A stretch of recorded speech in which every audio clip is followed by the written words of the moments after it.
En una época en la que las mujeres eran relegadas a la sombra, surgió una joven que desafió al poder establecido, lideró ejércitos y cambió el curso de la historia. Juana de Arco, la doncella de Orleans, no solo fue una heroína en la Guerra de los 100 años, sino que también se convirtió en un símbolo eterno de fe, valentía y sacrificio. Pero ¿cómo una humilde campesina se convirtió en la esperanza de toda una nación? ¿Qué visiones la llevaron a enfrentarse al poder inglés y cómo terminó su vida en la hoguera? Quédate con nosotros para descubrir la increíble historia de Juana de Arco, un legado que perdura más allá de los siglos. Juana nació en 1412 en el pequeño pueblo de Domremy, en el noreste de Francia. Era una época de caos. Francia estaba sumida en la Guerra de los 100 años contra Inglaterra, un conflicto que llevaba casi un siglo devastando el país. La situación era desoladora, el rey Carlos VII aún no había sido coronado, los ingleses controlaban gran parte del territorio francés y los borgoñones, aliados de los ingleses, asolaban regiones enteras con sus ejércitos. En medio de esta crisis, Domremy se mantuvo leal a Carlos VII. Juana creció en una familia campesina devota, trabajando en el campo y asistiendo a misa regularmente. Su vida parecía destinada a la sencillez, pero todo cambió cuando comenzó a tener experiencias místicas que marcarían su destino. A los 13 años, Juana afirmó haber recibido su primera visión divina. Según sus relatos, escuchó las voces de San Miguel Arcángel, Santa Catalina de Alejandría y Santa Margarita, quienes le dijeron que estaba destinada a salvar a Francia. Estas visiones se intensificaron con el tiempo, y las instrucciones se volvieron claras: debía ayudar a Carlos VII a recuperar el trono y liberar a Francia del dominio inglés. Juana enfrentó el escepticismo de su familia y su comunidad, pero su fe inquebrantable y determinación la llevaron a buscar audiencia con el futuro rey. En 1428, convenció al comandante local de que la enviara a la corte de Carlos VII. Juana llegó a la corte de Carlos VII en Chinon en 1429. Aunque inicialmente fue recibida con desconfianza, su fervor religioso y su conocimiento sobrenatural impresionaron a los consejeros del Delfín. Según la leyenda, Juana reconoció al futuro rey a pesar de que se había disfrazado entre sus cortesanos para probarla. Carlos VII decidió someterla a un interrogatorio teológico en Poitiers para asegurarse de que no era una impostora o hereje. Los clérigos que la examinaron concluyeron que su fe era auténtica y que no había nada en su comportamiento que contradijera la doctrina de la Iglesia.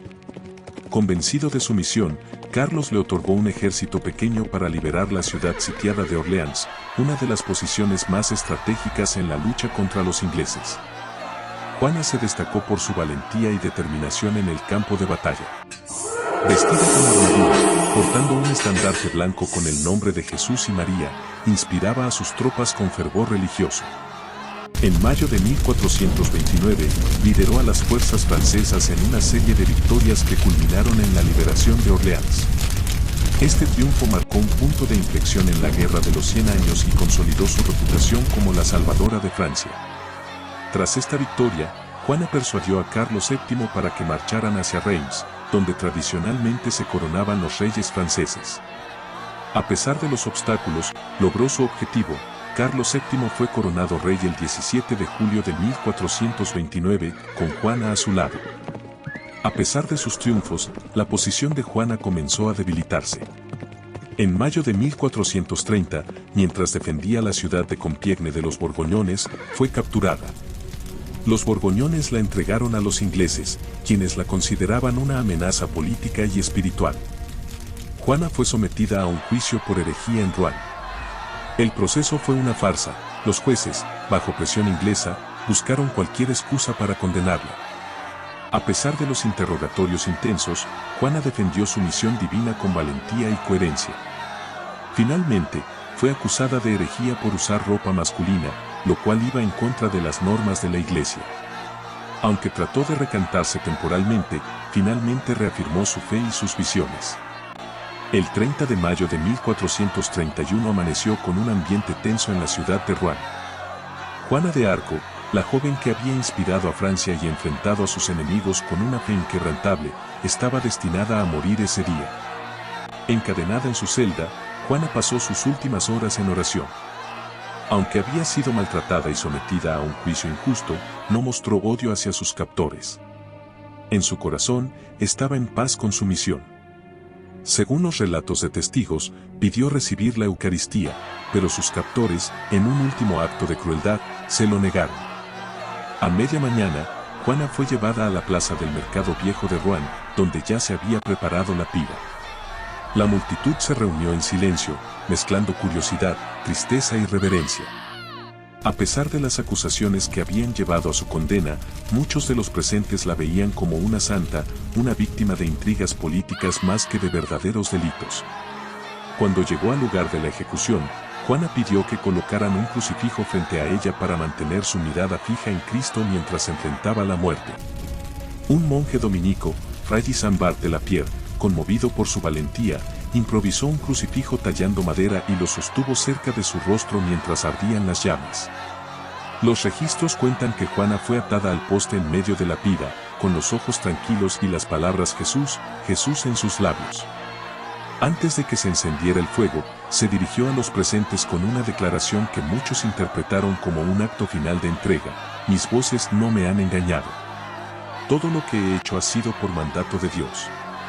Cuando las llamas comenzaron a elevarse, Juana no gritó de terror ni maldijo a sus acusadores. Por el contrario, rezó hasta que el humo y el fuego silenciaron su voz. Uno de los testigos más prominentes, Jean Massieu, quien había sido alguacil del tribunal y había acompañado a Juana durante su juicio, quedó profundamente afectado por la escena. Declaró más tarde que nunca había visto tanta valentía ni fe en una persona enfrentando la muerte. Los soldados ingleses, quienes inicialmente celebraban la ejecución, quedaron impresionados por su serenidad. Algunos relatos afirman que un soldado inglés exclamó: «Estamos quemando a una santa». Este reconocimiento, incluso por parte de sus enemigos, muestra el impacto que Juana dejó en todos los que presenciaron su sacrificio. Tras su muerte, los ingleses se aseguraron de que no quedara rastro físico de Juana. Para evitar que sus seguidores recogieran reliquias de su cuerpo, los verdugos arrojaron sus restos al río Sena. Este acto, aunque destinado a borrar su memoria, tuvo el efecto contrario: convirtió a Juana en una mártir cuya influencia solo creció con el tiempo.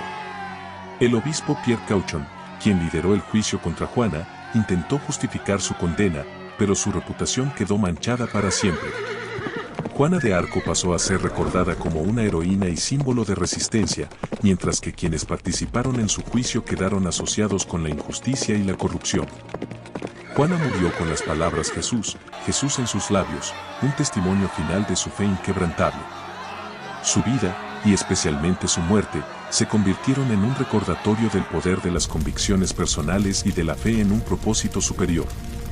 Su sacrificio no solo galvanizó a Francia para continuar la lucha contra los ingleses, sino que también dejó un legado espiritual y moral que perdura hasta hoy. Juana nos enseñó que, incluso frente a la adversidad más extrema, la verdad y la fe pueden brillar con una luz que ni siquiera las llamas pueden apagar. 25 años después de su muerte, un tribunal papal revisó su caso y anuló su condena, declarándola inocente y mártir.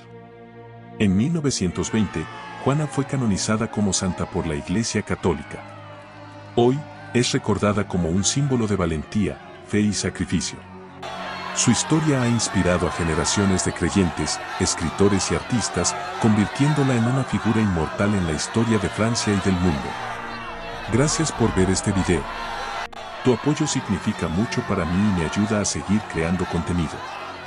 Si te ha gustado, no olvides dejar tu like y suscribirte para no perderte los próximos videos.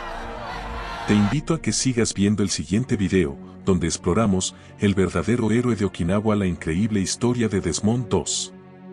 Nos vemos allí.